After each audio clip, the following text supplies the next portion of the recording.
My name is Andrés Garcia. I am in Sleep Well, and I'm from San Antonio, Texas. I think it's definitely our responsibility to listen and to be attentive to what not only our fans but what people in our communities are saying, especially people who are more marginalized than we are.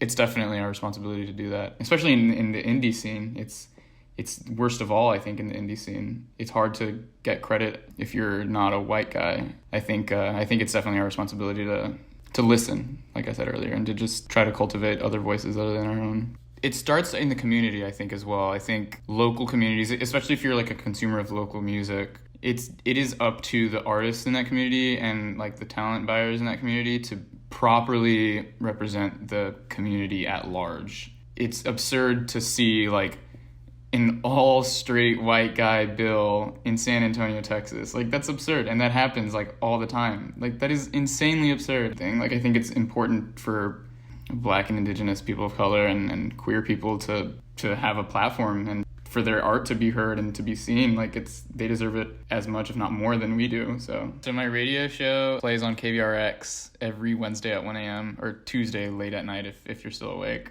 I take a lot of inspiration. This is like corny, but I take a lot of inspiration from Ezra Koenig of Vampire Weekend, and I listen to Time Crisis, which is like his radio show, and I was like, get into a booth and like talk nonsense and just play music that I like and just share my music with people who are interested in listening to it. But it wasn't as self-serving really as that. I think just like in my head it was like, this could be cool, it gives me something else to do, and like I like listening to music a lot, and I love finding new music, and I love sharing new music with people.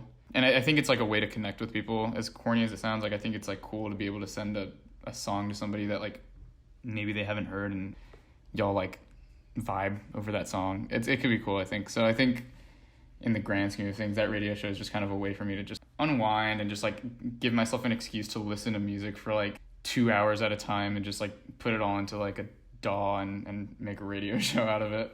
Music is like uniquely cathartic, I think. I think you can get like emotionally reactive from like movies and stuff as well. But I feel like when you're listening to a song, the fact that you can like so easily attribute it to like a memory or a movie that it could fit into or something that it reminds you of, I think it's just so like special in that respect. Because like when you're watching a movie, like you watch the movie and you take it as it is, you know, like that in itself is its own like catharsis. But with music, you can be like, this song would add to the catharsis of this movie, you know, like therapeutic, like you can escape into it or it can help ground you back into reality, I think. I don't think that's unique to music, but I think it's special about music. And I think it's just a way to bond with friends as well. And like, I think life would be pretty meaningless without music.